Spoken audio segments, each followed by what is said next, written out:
for doctors! Security for doctors!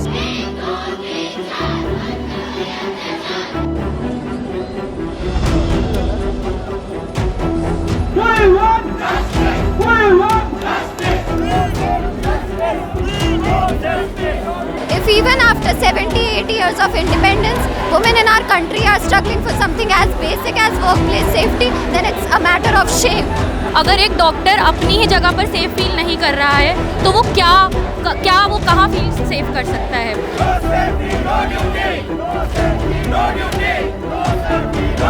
तो हमारी यही डिमांड्स हैं कि जल्द से जल्द उन्हें न्याय मिले और सारे के सारे डॉक्टर्स को सेंट्रल प्रोटेक्शन एक्ट मिले, यही हमारी डिमांड्स हैं।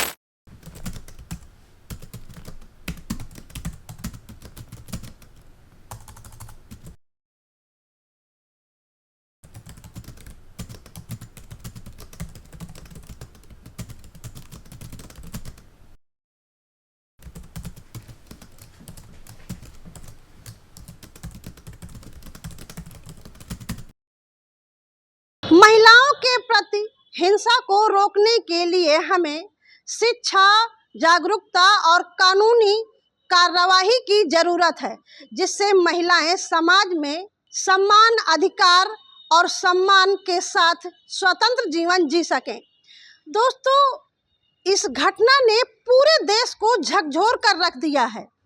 अलग अलग जगह अपने अपने स्तर पर लोग मांग कर रहे हैं, धरना प्रदर्शन कर रहे हैं, कैंडल मार्च निकाल रहे हैं, ताकि समाज में महिलाओं को सुरक्षा मिल सके, चाहे वो जिस स्तर पर काम करने वाली महिला हो या समाज की आम महिला हो। अब देखते हैं कि होता क्या है। फिलहाल इस मामले में सीबीआई जांच बैठ गई है, लेकिन हाँ, राजनीतिक रोटियां सेकने के लिए लोग आगे आते हैं और राजनीतिक मुद्दा बना लेते हैं, पर कार्रवाई किस स्तर पर होगी और किस तरह के ठोस कदम उठाए जाएंगे ताकि इस तरह की घटनाएं रुक सके, इसके लिए कोई आगे नहीं आता जल्दी। वो पेरेंट्स हैं, वो रिस्क लेके अपने बच्चों को क्या कहते हैं भेजते हैं, मतलब जो बच्चियां हैं पढ़ती हैं तो वो रिस्क लेके ही उन्हें हॉस्टल या तैयारी करने के लिए बाहर भेजते हैं। अचानक से मतलब उनके जीवन में ये घटनाएं आ जाएंगी तो वो शॉक रह जाएंगे। और एक ख्वाब लेके वो लड़की, उसने मेडिकल में उसका एडमिशन हुआ और वो ट्रेनी थी। ख्वाब था कि डॉक्टर बनेंगे। उसके परिवार का एक ख्वाब था कि हाँ डॉक्टर बनेगी लड़की।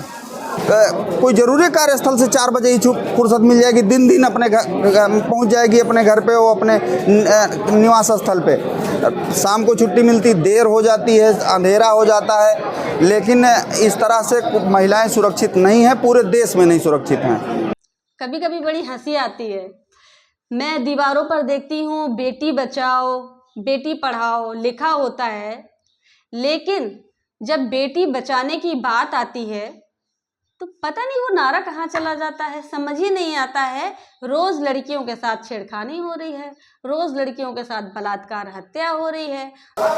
अभी देख रहे हैं कि पूरे देश में जो स्थिति है कि जो सरकारें हैं वो किस तरह जो अपराधी हैं, जो बलात्कार के आरोपी रहे हैं, वो जेल से छूटते हैं, उनका स्वागत किया जाता है।